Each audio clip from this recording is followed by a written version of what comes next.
Good evening. Good evening. And nice to have you on tin, Indrani. Thank you. Kathak dancer, when did that happen? Recently or sometime back? And do you actively practice it? In a different way. Okay. It started when I was 4 years old. Oh, wow. So it was that back. And I was an orthodox Kathak dancer. So that was a different life. But now my movements of Kathak are completely different to the tune of Mumbai. Okay. So I am not an active Kathak dancer any longer. I did leave that quite some time back. But what you get trained for in your formative years stays with you forever. So there's lots that still comes through what I learnt in Kathak. So do you make all the officials dance to your tune over there? Somewhat, but not really, Not because really. you know Kathak is a courtesan's dance. So I think Okay. I'll steer away from that. Okay. So Yes. you are a private pilot. When did that happen? Yes, I am a private pilot, but at this point of time, my license is not current since I don't fly anymore. It happened whilst I was working in Delhi as the conventions manager, and I was handling the World Safety Women's Congress, World Safety Pilots, the Congress, which was organized by the Indian Women's Pilots Association and the 99ers. In the world, there is a charter called 99ers, which is the first 99 lady pilots who formed the charter. And one fine evening, it was about 3 days conference, World Congress. So they were asking about, we are forming a book and we want to know about the life of the first, who could have been the first lady pilot, Asha Chatterjee. Unfortunately, we know nothing about it. So I said, what would you like to know about her? And they said, well, do you know anything? I said, well, I never met her, neither did my mum, but she is my mum's eldest sister. She passed away when my mum was not born. So that's how, then he says, you are Asha Chatterjee's niece and you have never thought of flying. So I said, there, I will fly. I thought to myself.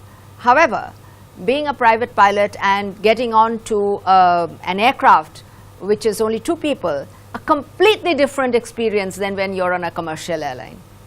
So very prudently, the Delhi Flying Club took me up on a Cessna, and the flight route was my hotel too. Okay. I fell in love then and there, much before I met Ashok. So I became a private pilot, but then when I had to continue, I must say, straight from Mercedes to the Indian tractor, because I could not afford the Cessna at that time. So I started in the Pushpak. That's how I became a private pilot. And I continued with my hobby till I came to Mumbai, which put a jinx in it, because Juhu Aerodrome, very far, and all of that. I can still continue if I wish to, but I'm not sure that I'll take to the skies so quickly now. Okay. Fantastic. How's the feeling when you are selected as L'Oreal Woman of Worth? Oh, frankly speaking, I was a bit surprised, because at that point I didn't really know what this was all about. Then there's this young girl who came to meet me, and I understood that she had done the Humans of New York. I think many of you know. It is from that angle that she met me, and we were talking about it.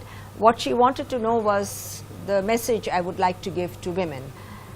And what she told me was that when they're looking for women of worth, they were not looking at the typical you know, the face of L'Oreal, which is usually with glamour. Yes. They wanted more normal people. So I was delighted. I said, anytime. I love to talk, so no problem. And there was a message in which I said to all, I'm so delighted that quite a few ladies are sitting, and up front that too, that we don't show enough and we don't have that much confidence, why not, and that it is necessary for the achievements, etc. So it was a good thing. Fantastic. So that was interesting to put it. So unconventional social worker, that's an unusual name. Why do you say that? Perception is everything, particularly as a networker. I'm sure you will agree with me. Absolutely. So the perception of a social worker is giving a helping hand to the poor and needy. I'm anything but that. So therefore I am unconventional in that sense. Social worker I am because I'm working for society.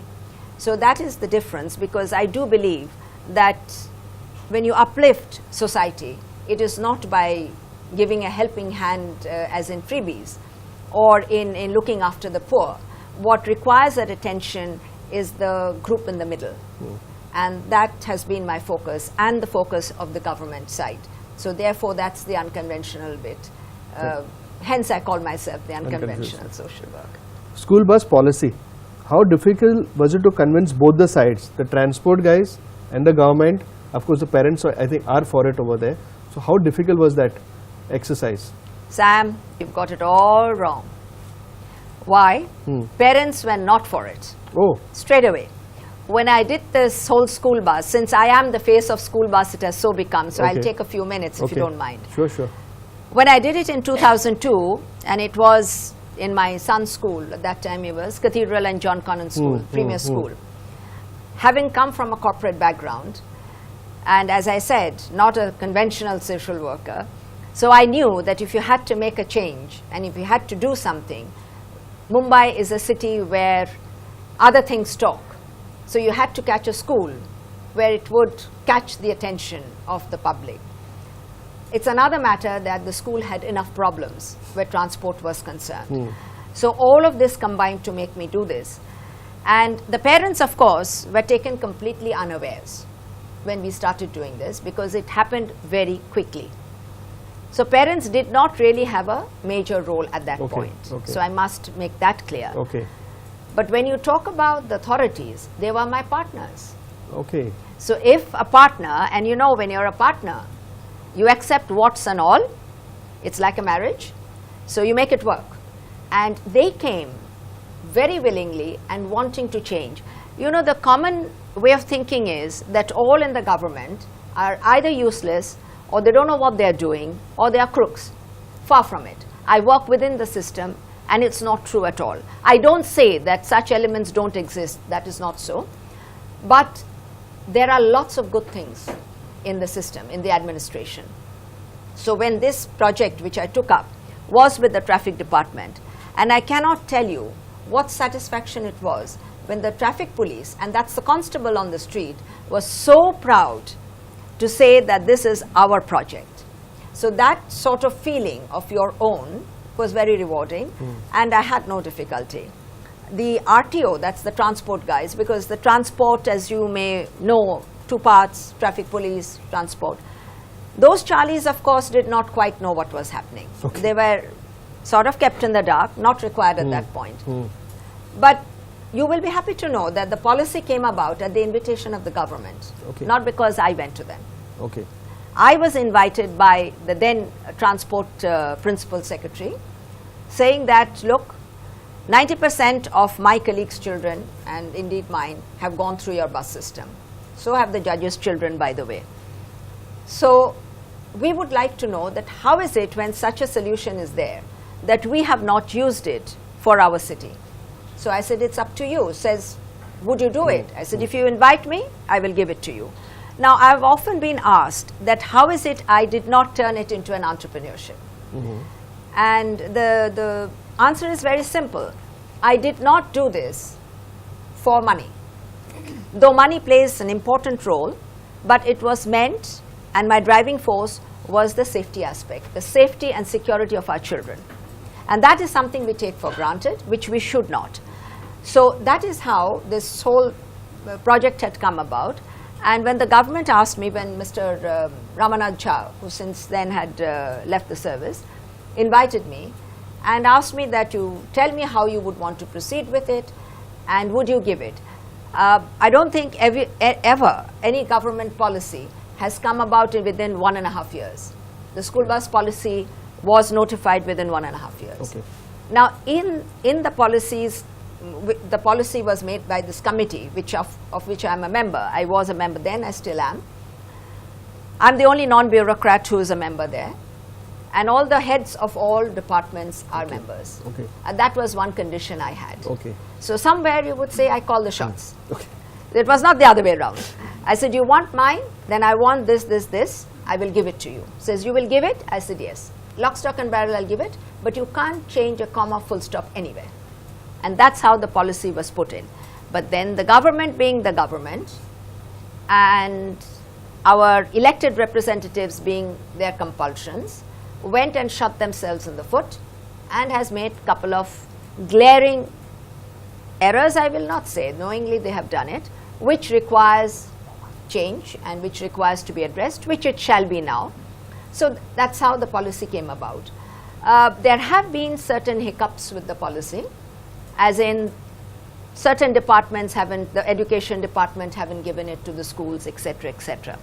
But I have to take this opportunity and this platform, since there are many, I presume many parents are here, that parents have been rather conspicuous by being silent. Okay.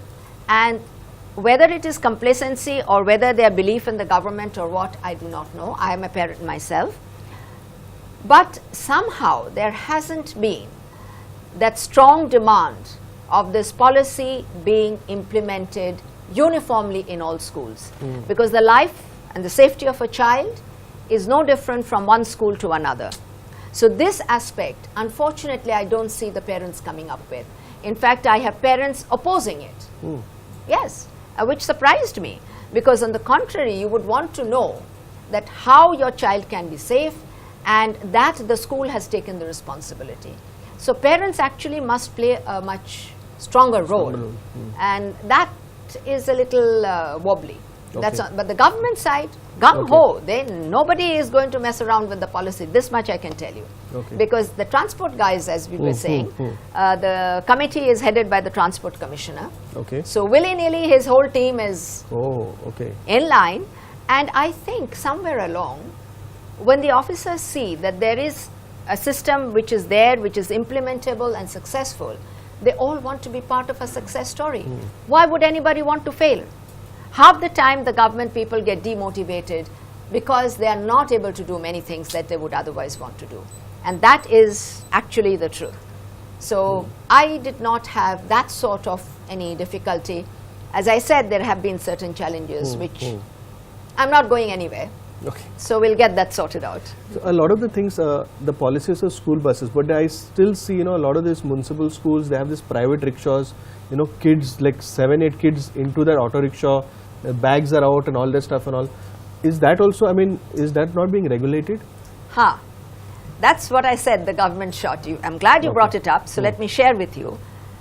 Municipal schools actually are well looked after in a way, because the BEST bus, I don't know how many of you know that BEST also gives school bus service. Yes, yes. So in many schools which may not be able to afford the rates of a private contractor through the school, the BEST offers the same facility for a fraction of the cost. Now, and usually municipal schools, our children are within walking distance of their school. Yes. So usually they walk. Now when you talk about autos, when we were doing this policy, the policy is for Maharashtra, not for Mumbai alone. So therefore, we had to look into the rural setup, or in small towns where you might require smaller vehicles instead of the regular school buses, etc. So I had seen certain vehicles, and the vehicles had to be sturdy. So therefore, we said that the minimum capacity for seating should be up minimum 12. If a vehicle which can accommodate 12 children that is economically feasible for the operator to run the service, and also small enough for it to maneuver in certain congested areas, etc. Imagine my surprise when the draft rules were put out and the policy notified, the minimum became up to. Oh shit. Okay? Now that was not an oversight. I am fairly convinced about that, because certain political side, I'm being completely blunt about it, has certain vehicles which they would like to use as school bus. Absolutely. Which is not safe from the purpose of all the safety regulations that ought to be put in place in such a vehicle. Now, when, of course, I objected, and the objection still remains and it's being looked into, etc., some bright spark must have decided that autos should also become school buses. So, officially, in the first amendment of the school bus policy, autos have been brought in. So, I've had a barrage of school principals asking me, what do we do now of these vans, etc. I said, very simple. As per the policy, the school principal, being authorized by their student body through their parents in writing to hire the school bus service, you hire the buses that you want. You don't have to hire any vehicle which you feel is not appropriate. Correct. As simple as that. Correct. So if the schools follow that and the parents make the schools do it, which is easily done, then you have no problem. But of course, that does not take away from the fact that these need to be rectified, which I'm fairly certain. I'm a kind of a persistent kind of a person. So I will get around to making that happen. So one more point you can make Yes. also is on this Maruti Omni. It's one of the most unsafe vehicles. Absolutely, without a doubt. You know, like Without there's a nothing doubt. protecting the driver. The students, they got that. You know, so many times they have gone up in flames. It happened in Jogeshwari also. Yes, I'm aware. Not only are the Maruti vans, I must also tell you that there was a panel discussion by the DNA newspaper they had, and Mahindras had, they have brought out a smaller vehicle, and I just happened to have been invited for the panel. Much to the dismay of the Mahindras, I can tell you. I don't know if anyone is here, but from Mahindras, because they came to explain to me how good these vehicles are. And I told them, I said, you have got small wheels, it's unstable, finished. They didn't like it at all. They went, I dare say they must have gone and complained, but the fact of the matter is that none of these vans are safe because they are not stable. Correct. They will not be able to take the weight, and they cannot possibly have all the safety measures that are part of the policy be implemented there. But as I told you, that in the first amendment there have been certain glaring issues which have come in, which cannot be left to itself, so that needs to be rectified. So yes, it is true that these vehicles are not right for being considered as a school bus vehicle. Correct. They have to be sturdy. They're not. Okay, so that was a very, very interesting thing over there. What about these transporters? You know, there are a lot of this lobby. Like I know this, there's a lobby of the school buses which they provide bus owners. to a lot of them. A lot of their school buses are not in order. You know, like they don't have the emergency escapes working, and they, some of them don't start in the morning. Like opposite my house, there is this. I don't want to name the school bus vendor. He's got that. It'll take about 10 minutes to start and make such a big noise, and black smoke and all will come out of it. I don't think they follow any pollution guidelines. Nothing over there. I don't know still how they are allowed to operate over They there. are not. Okay. Sam, after this is over and we are off the mic, Okay. please give me the name. Okay. Fine. Okay, that's one. he And dis- I'm serious, I'm not joking. Okay, let me tell you about the school bus operators. When I started in 2002, at that point, the model, I had put out a tender for school bus owners to come forward, and 38 operators had come to bid for it. Amongst the 38 was also the operator, the present operator at that time of the school, of the cathedral school, and I was challenged by him that this could never happen. Okay. So I told him to leave if he didn't believe in it. We shortlisted 10, and then finally 5 were taken. Now these 5 operators, let me tell you, like civil society, let's be very frank, safety is not in our psyche. We don't believe in saving our own lives, leave alone others. That is the unfortunate state of affairs. And if that is so, then the same is with the transporters. But when they came, the 5, they became my chela. Okay. Okay, because they needed the money, and I said, you will only get it if you follow what I tell you to do. But that's not true. I mean, that's not strictly only one side. But I had been very fortunate because one of the operators is a visionary. Okay. So he stood by and we started to work on various angles, and the entire contract, etc., was put in. That's lock, stock and barrel. That whole thing is part of the school bus policy, including the contract. Now, when the contractors, as you say, there are many errant contractors, and the School Bus Owners Association, which you must be reading, one gentleman called Anil Garg. Yes. Nobody cannot know his name. So at one point, my name was poisoned to him. But all that changed when I was asked to be the Mumbai hero. And I think there was some voting also done. I was very touched that the same Anil Garg and the whole School Bus Owners Association sent me an SMS, and they sent a diktat to all of them to vote for me, because according to them, they said that I had given them the dignity of being a school bus owner. Okay? Now, when you give dignity of labor to anyone, it changes the person, because there's a certain amount of pride, a dignity which they feel that they should improve. Now, I do believe I can get things done in a way that may not always be visible. So what I did was, when I knew the School Bus Owners Association was, you know, against the school bus policy, etc. When I did Avabai Petit, there is a parent here. When I was doing the Avabai Petit school, and their old operator dumped them right royally on the first day. So I threw him out, and I got one of the office bearers buses deployed into the Avabai Petit school. Okay? That changed the whole scenario. Because he went back to say, "Arey, hum kya kar rahe hain? We are fighting against madam. When we do her policy, then there are no private vans. So our business goes up. So why should we be against the policy?" So therefore, the School Bus Owners Association and those who are affiliated to this association, their buses are unlikely to be caught off guard. Okay. But being, as I said, the society people who do not believe in safety, you will find where the emergency doors are, there is a row of seats. Now, that begs the question that why are the schools allowing it? All the schools have to do is to take a photo, send it to the RTO, and they will not get their permit, period. I must also share with you that for the first time in this school bus policy, any operator who is doing only school buses, they get a tax rebate. Where they were paying 650 rupees, they now pay 100 rupees. Oh.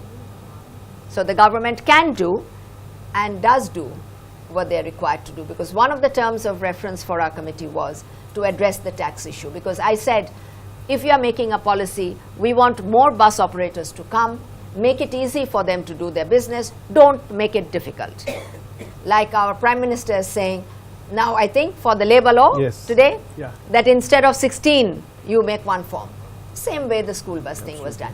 But please give me, and if any one of you do see the buses which are not, according to you, are all responsible people here, where you feel that things are not right, do not hesitate to take down the number and let me know. We will talk subsequently, because it should be addressed, not because of me, not because of the policy, but because it affects our children. That's the reason why we should do it, and not just let it be. So Sandeep is smiling at me because he's thinking, let's create one more Facebook page for this so people can upload all the... No, but you must do it. You really must. Number plate. Can put it. That's also traffic violation over there, no? It is. Not only traffic, this is an RTO violation. Correct. And it is mandated that you cannot have it. I mean, I'm absolutely surprised that, I mean, not surprised, because there are that many. The other thing is, parents, I must tell you, since you are all here and are all active citizens, when you see a school bus in motion, as per the policy, you cannot have the doors open. It's unsafe. It's not allowed. By all means, stop the buses, take down the number, please give it. They will be penalized heavily. Because be clear that when the bus doors are open, in motion, if a child is standing there, very often they will stand because they want to get down at the next stop, or they are made to stand, or if they're sitting very near the entrance, one break and they'll be out of the door. So these are simple things. Please be alert. So if society is alert, change will happen. If we are not and complacent, the government will not be able to, administration will not be able to. One more small take on this is these attendants who are there in the buses, you know, Yes. they have the male attendant and female attendant. Are they vetted? Like, you know, you have the security guard vetting, you know, what kind of a person he is, where is he staying? Are they having some, you know, kind of a vetting Yes. by the police and all that stuff? Yes. You know? As part of the policy, I suggest all of you, please get on to, which you are going to ask me next, onto our portal. I'm sure you were going Yes, to, but yes. see the policy, read the policy. Okay. I would like you to do that. It's uploaded so you can see it. And in this, it is very clearly mentioned that every operator, the contract that is signed between the operator and the school on behalf of the students, it's mentioned that they have to give their entire history of their staff to the school. The school, under a covering letter, will send that entire bundle to the local police station. Okay. Now that's the duty of the school. Thereafter, if any incident happens, then the owners, because no school, neither can we verify antecedents of any other individual other than the law enforcing agency, which is the local police station. They are supposed to do this, and they do it. Problem is, schools are not doing what they're supposed to do. So once the system is in place, the system is there, it has to be practiced. So that is how not only the attendants, the drivers and every single employee, because the bus attendants, bus drivers, all of them, they have to carry an ID card. And the ID card is given by the owners because they are the principal employers. Now, if a school has their own bus, the same will apply to the school administration. Okay. So that's how the vetting is done. Fantastic. I think that is a long, nice debate on school buses, and especially people like Sanjeev, you have a young daughter and all, you have to be very careful with all this kind of stuff over there. My kids are also, one guy is still in school, so fine. Okay, so you think there's a better facilities like GPS and this kind of technology can be put in where the, you know, the parent can know where the bus is, what's happening over there? You think there's something like this will make sense? Well, to tell you the truth, yes, certainly technology is always welcome, and I had already put in place the whole GPS tracking in 2004 in the same cathedral buses. Technology has advanced. This is 10 years back that I'm speaking about, and that was real time. In fact, the same company which has done my, they had done it because they are very competent in this particular field. Unfortunately, what happened was, what I noticed was, that at the time they were putting a very small antenna and the hardware was being vandalized. Oh. So if the hardware gets vandalized, no way will you get the correct reading, etc.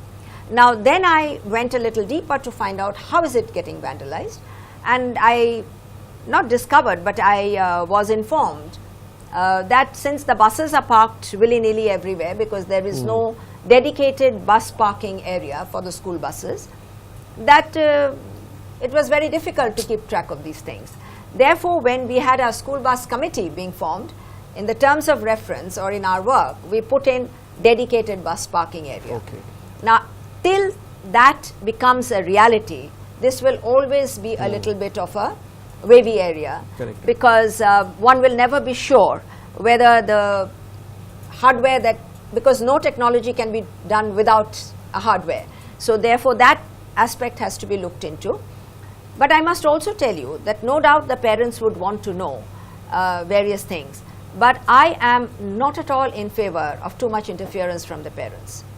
Because what I have seen in my experience, with due respect to all parents and myself included, parents have a tendency to be very, very selfish.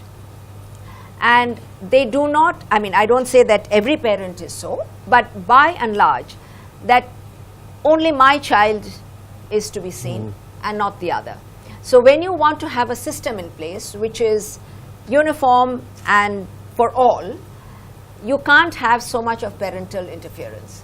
Because I have seen in every single of the schools where parents have tried to bully the operators and the attendants till I put in the huge penalty. If you make an unscheduled stop, you pay 1,000 rupees straight away. Okay. So that is why, no doubt, as I said, parents might want to know and certainly should know, but a better idea would be through the school. Then the school also becomes a lot more responsible and becomes more involved. So that I would recommend that. But there's nothing to stop anyone from putting their own tracking, etc. We have launched a new GPS by, I think next year that GPS for India will be available to military as well as people over there. So you don't have to depend upon the US for GPS anymore. Right. Yes. Then by that time, hopefully, all the other things will get sorted out. Over there. Okay. Now coming to the main question. Together we can. What is it about? How did it come across? Can you please shed some light on that? Yes. Our trust is We Citizens Action Network. The network being the operative word, and citizens too. Now, in all the years that I have been associated with various kinds of work, starting from garbage to better systems in every aspect of the municipality, fire audits, security audits, mosquito breeding site audits, just name it, we've been associated with this, and pilots have been made, etc. But what I found is, and having attended many seminars, conducted many, organized many, but we reach few number of people. How to reach out to more? Need I say that in today's platform, this evening's platform, I shouldn't be talking about technology and how technology is so important and the world of net. Today it is the world of net, and I felt that there was a need for sharing information and getting people to do things for themselves. As I said, I don't believe in giving a hand to the needy. I just don't believe in it. I do believe that people must take the initiative to get involved and do it themselves. The moment you do anything yourself, A, you feel a sense of achievement, and B, you feel empowered. And then automatically you will share that with others. With this in mind, we started to look at it. The other thing that prompted us to think of this portal was that there's a legal aspect. That in every single aspect of our lives or any of the rules that are there, there's a legal aspect to it. And since I sit in the Lok Adalat bench of the State Consumer Redressal Commission, many cases come to us for mediation where I find if only they knew. A very small thing or a simple thing. Now, we don't expect, none of us expect that, nor do I know, that everything of the law should you know. But there are certain basic things that we all need to be aware of, and also how certain judgments which come about and how it may affect any one of us. Now that is something which we need to be aware of. So initially we thought it should be a legal portal, and then I said nothing doing. Let's make a khichdi of it. You put the right ingredients in it, as I was sharing earlier, then it becomes a very tasty dish.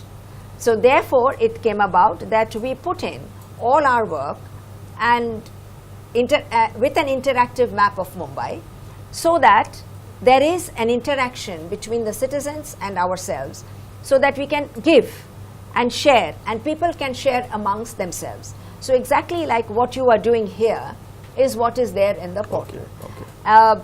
In many ways, when people share with each other and somebody has achieved something, you feel that, hey, if they can do it, he can do it, so can I. So why would I not want to do it? So our motto is very clear.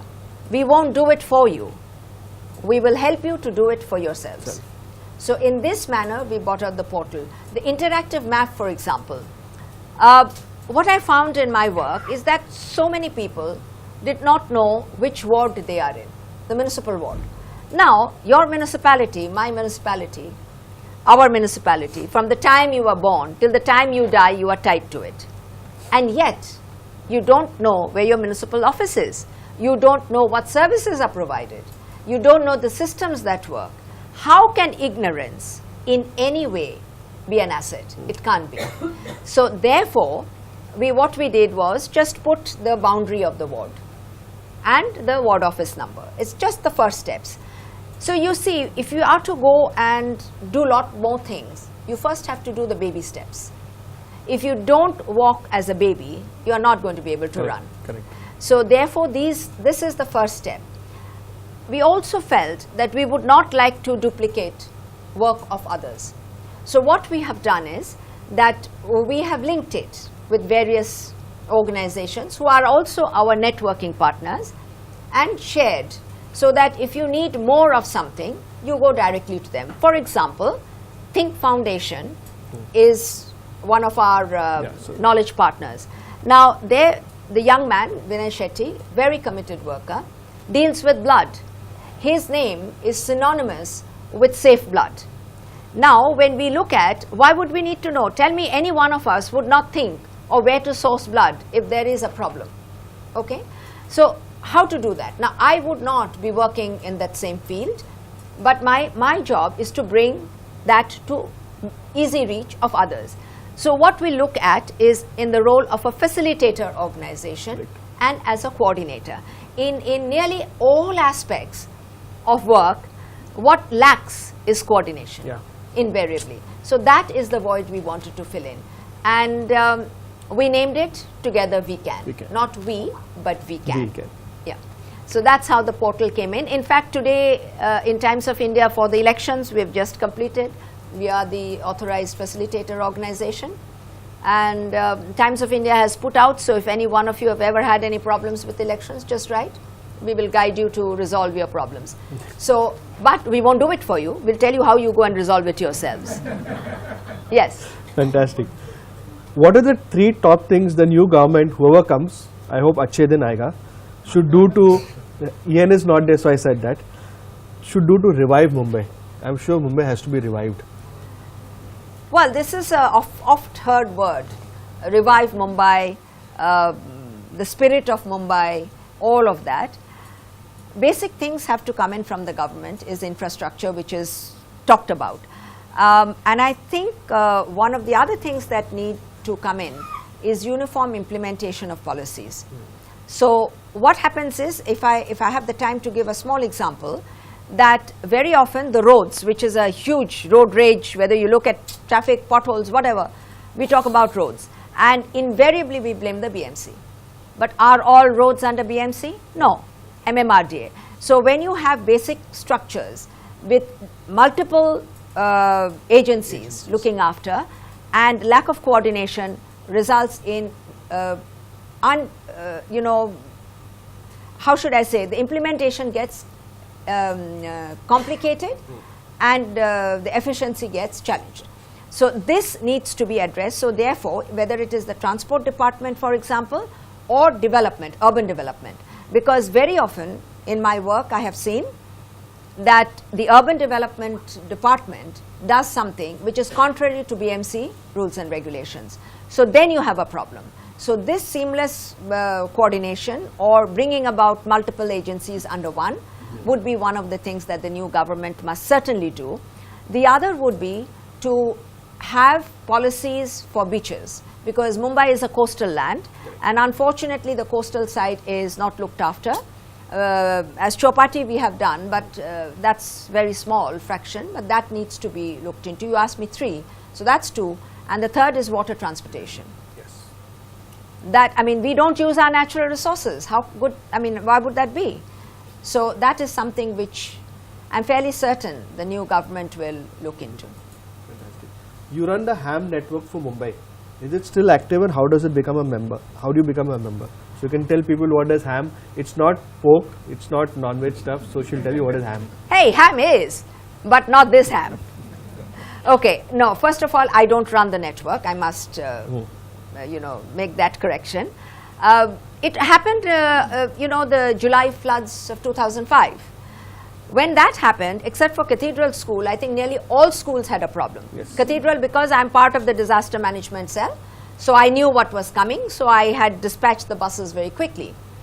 But what I found is, then you will all know that communication failed. Yes. Now, how can, in a city like Mumbai, communication fail?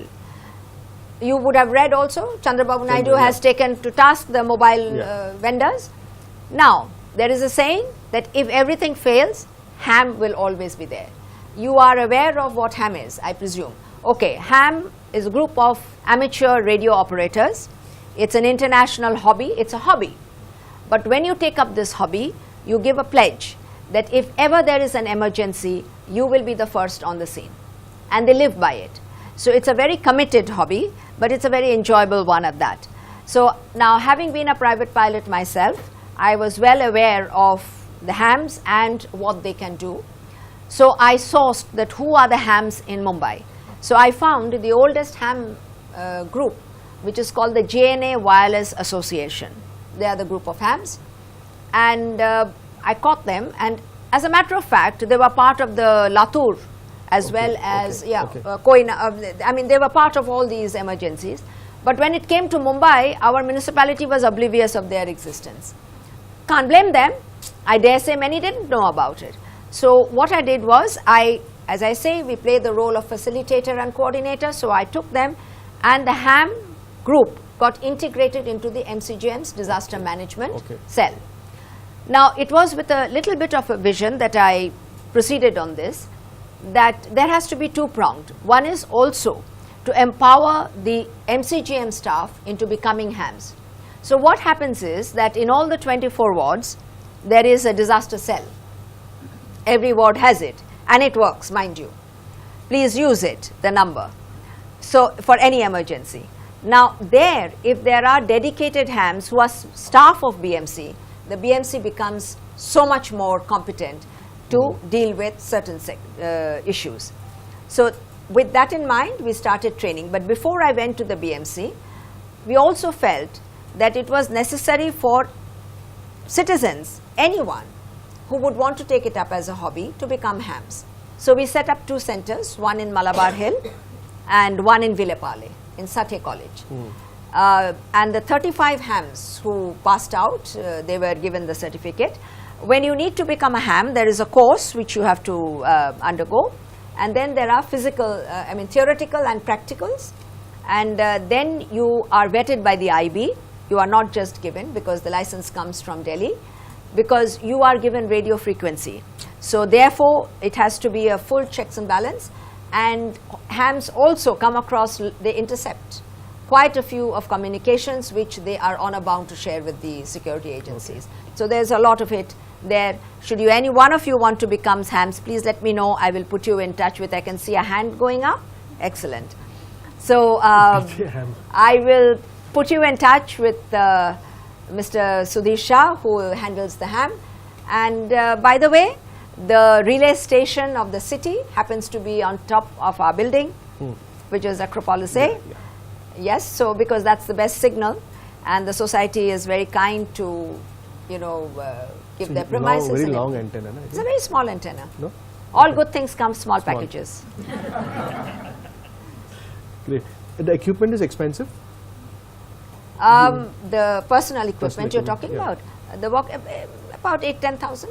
I think that's what it was. Okay. But I don't think I'm the most competent person to tell you that. I'd rather put you in touch with the organization that handles it. Okay, so coming to the quick gun Sam witty answer. Oh dear. Okay. Okay. So, social media. You have to give me one word. Social media. A word for what? What do you think? Like social media. Your reaction. Most essential. Okay. 2 words. Networking. Absolutely. Religion. Everyone's own. Bollywood. No idea. Men. Always needed. Money. Essential. Okay. What's your favorite cuisine? Fusion, my husband's. My husband. He's a chef, by the way. Oh, wow. Yes. But Italian, to be more accurate. Fantastic. Yes. Whom do you admire? Very difficult question. Whom do I admire? If I should say, Swami Vivekananda. Okay. Something about your family. My partner, who is also partner in every sense, and also a trustee with me. My son, my long-suffering family. Because I get into crazy things, and they have to tug along with me. But I wouldn't trade it for anything, and I'm sure they won't. I believe in family very strongly and family values. So that's in a nutshell. I come from a small family.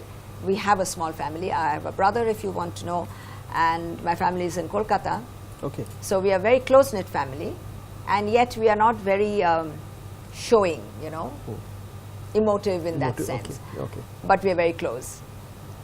Fantastic. What are you looking forward to do next? Well, I get into a lot of messes. I come out, but I think it is the portal which I want to ensure that it really reaches the masses and people get involved. and ultimately it should go to other cities. It should not stay only in Mumbai. And the other thing which I'm looking forward to is in safety and in the school children's safety in transportation is something which I really want to pursue. And for that reason, I would like to share with you that there is a national alliance which has been formed, and we are founder members of that in Delhi, National Road Safety Alliance, NRSA. So that is something which we would like to pursue a lot, but the portal will play the vital role. And I think as much as the work that we will do on ground, we would transfer to the portal. And that's the road forward for me, for us, for the trust, and for me too. Fantastic, Indrani. It's been a pleasure having you over here. And my pleasure too. Thank you. you. A big hand. Thank you.